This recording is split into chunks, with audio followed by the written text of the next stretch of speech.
She's a Mona Lisa. Everyone's lining up to see her.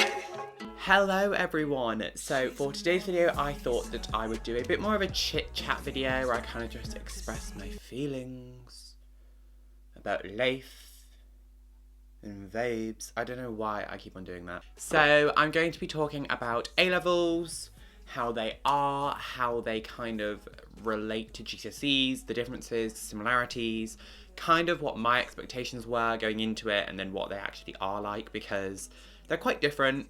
Some in good ways, some in bad ways, so I thought that's what I'm going to do for today's video. If you're new to my channel, you can subscribe, give this video a thumbs up, all of that jazz, but let's get on with the video. So the first point that I'm going to talk about in this video is stress levels and kind of just the stress of A-levels compared to GCSEs, or like what I thought the stress was going to be like and what it's actually like, because it is a bit different, and for me personally in a good way. Throughout GCSEs, all I was hearing from people in A-levels was like, wow, you think GCSEs are hard, but you get to A-levels, they are so stressful. blah, blah, blah. So far, I've only been, I love how I'm talking about A-levels and I've literally been doing it for a month. It's not as stressful as what I thought it was going to be. Period. I haven't even told you what A-levels I'm taking. Oh, that might help. I'm taking A-level art, A-level photography, and A-level history. So 2 of my subjects are creative and 1 is very content-based. That might be the reason for why I found A-levels better than GCSEs, or like the stress levels so far aren't that big. Like, I'm not that stressed. I think it is because I definitely do creative subjects, which I enjoy. Because if I was doing like chemistry, maths, and history, first off, I would never pick that. But if I did, I would not be happy because I would have so much stuff going on. But it's like the stuff that I have going on, I enjoy and I can do in my own time because like I want to do it. It's not like I've got to do it. At least that's art and photography. History, I cannot do it. So the stress levels at A-levels, if you're curious, if you're in year 11, or if you just want to compare it to yourself if you're in year 12, I do not find it that bad. I feel like with the amount of like frees I've got quite a few frees, the work is manageable. Like, I don't get that much homework. It's more just like it's just kind of like a given that you should be doing work in your own time. It's not as much homework. It's more just like, have this done by the end of November, have this done by December. At least that's what it's like in art and photography. It's very like, we want you to have everything finished by December, or we want to have everything finished by the end of October. So it's kind of just like, you take it in your own time and do what you want. That's what it's like for me. Let me know if you're in year 12 what it's like for you, but stress levels are not as high as what I was anticipating. Similar to stress levels is the workload. I feel like it's appropriate for what I thought it was going to be like. I obviously, when you go from doing 9 subjects, I think I did 9 subjects, or even more, maybe 9 or 10. When you do 9 subjects at GCSE down to 3, although you're decreasing in the amount of subjects you do, you're going to be increasing in the amount of work you're getting, because if you're doing 3 subjects and you're doing 9 subjects, you're obviously going to get 3 times the amount of work in A-levels as what you are at GCSE. I feel like it's just very standard. Like, I don't feel it's too difficult, as in like, I don't think I'm stressed about how much I'm getting. I feel like it's appropriate for the amount of work I have to, like, I just feel like A-levels, if you use your frees wisely, I do not, but if you use your frees wisely, the workload is not going to be as bad as what you think. In history, I get about 2 to 3 bits a week. I'd say about 2, because I get 1 in my Tudors topic, and then I get 1 in my Cold War topic. Normally, those are essays.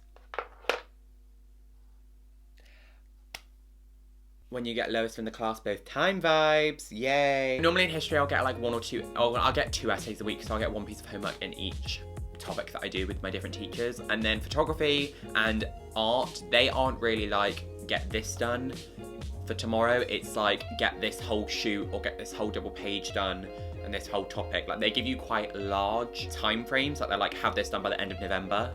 So it's not like you've got like weekly, or like, it's not like you've got a lot going on. It's like you've got 1 final project, which I personally like because it just doesn't give me that much stress. It just means that I can do it in my own time and then get to it at the end of the timeline.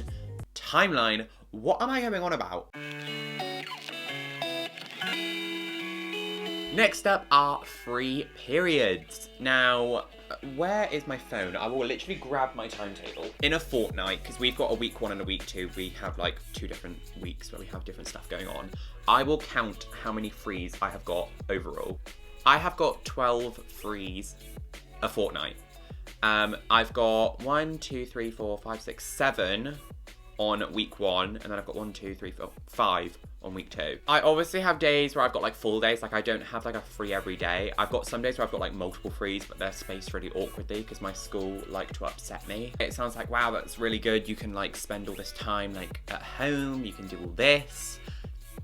No, I can't. I live about 20 minutes away from school, so I can't just go home if I've got 1 free period because it's not worth it if I have 20 minutes there, 20 minutes back. That only leaves me 30 minutes at home, which isn't that bad, but I can't be bothered as well. Obviously, I like the whole not being in lessons all the time, but it can also be quite annoying for the sake of like just being sat in where we've got the common room, which is where the year 12s and 13s sit. Being just sat in the common room, it can be a bit like tedious and boring. It's a bit like, you just rather be doing stuff than like being sat in the common room. When you have frees, you should be doing work, but I don't do that. I don't use my frees wisely. I know I should, but like, cause we've all, in my friendship group, there's like a big group of us at A-levels now. Friendships also change at A-levels if you're curious. They all go all over the place at A-levels. We've got like a group of like 15 to 20 of us that are all like friends, but then we've all got, why am I doing that? That sounds like shady. No, like we're a group of friends. It's like 15 to 20 of us, but every free, there's like 4 or 5 of us that have always got a free together.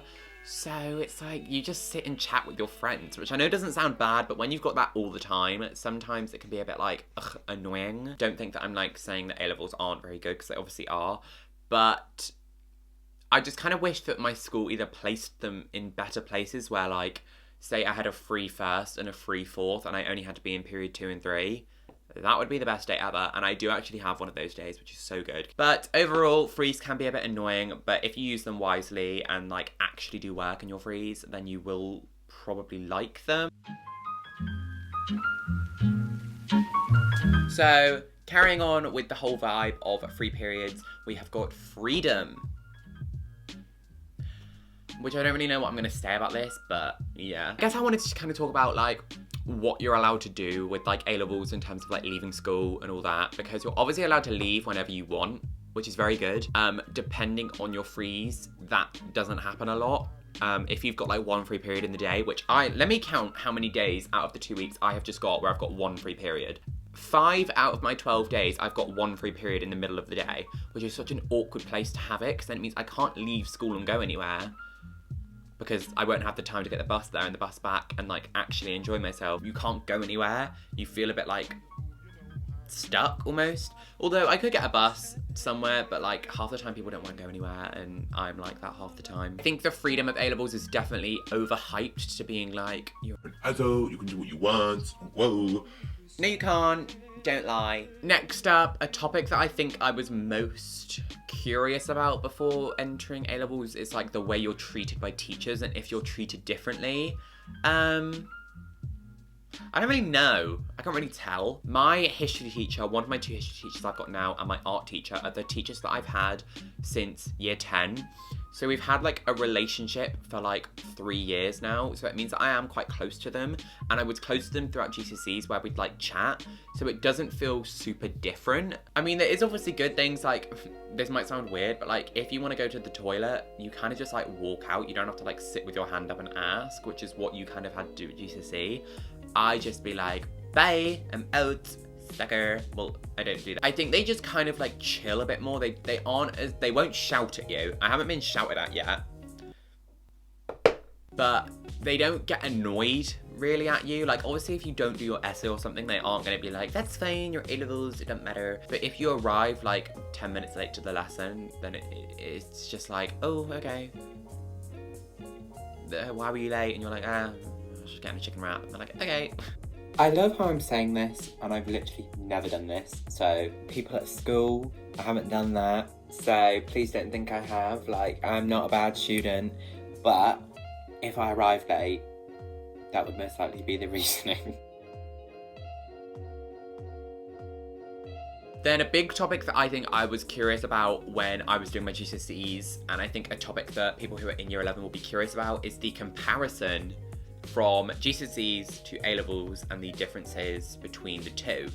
Now, me personally, at the start of A-levels, I was like, I'm not even like being it to be like funny, like, ooh, crooky, but like, I was actually sad. Like, my family were like, are you sure you want to do A-levels? Because all you're being is depressed. Like, they were actually concerned about me not being happy, because for the first like 2 weeks, I really did not like A-levels. I found history ridiculously hard, still do now, and I think all the people in my set are like 300 billion times better than me at history. Still true. It's just, at the beginning, I just feel like my previous mindset of like what I thought A-levels was going to be was so different to what I thought. Like, I literally thought I was going to be like the best person in the world and like living my adult life. I don't feel like I've changed at all since the beginning of GCSEs and now. Like, I don't feel like I've changed as a person because I now do 3 subjects instead of 9. I don't feel like A-levels are as good as what they're made to be. Kind of. I preferred the GCSE format of everybody having lessons all the time for the sake of everybody had the same schedule. At GCSE, everybody was treated the same, as in everybody had 4 periods a day, we all had the same lunch, second break, first break. Every day was the same for everybody besides the lessons, but you were always with each other at breaks, which is something that I personally really liked. Whereas at A-levels, there are people that I was so close with at GCSEs and I had lessons with all the time, and I'd spend my frees with them, I'd spend my breaks with them, and now I barely see them because either our lessons aren't the same, which I know you can't control. If someone wants to do different A-levels, that's like their opinion, but you won't see them because they're doing different lessons than you don't see them because they're doing different frees than you, and everyone's just at different places. Like, I literally spend half of my time in the art department, where someone doing chemistry will spend half their time in the chemistry department. I feel like that's my favourite thing about A-levels, is you're now doing 3 subjects, which you hopefully should enjoy. Like, I don't have a day, like, where I wake up and I'm like, oh, I'm so sad I've got this subject, because I only do 3, and those 3 are subjects that I enjoy.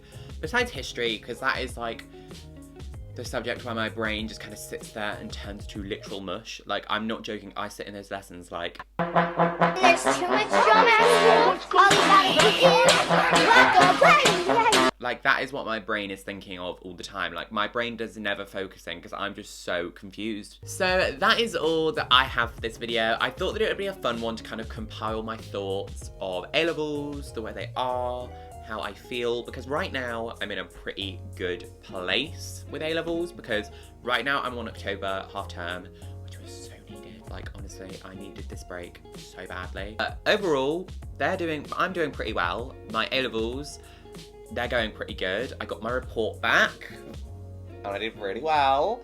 Although I got 97% attendance, but I haven't had a day off school. So I don't know how that works, but I don't really care. So that is everything that I've got for this video. I hope that you enjoyed it. If you did, you can give it a thumbs up, and you can subscribe down below if you want to. I normally post videos every Saturday at 10 AM. Don't count me on the 10 AM part, but it's normally every Saturday if you do want to subscribe. I hope that you have a really good day and a really good week, and I hope that I see you all in my next video. Bye.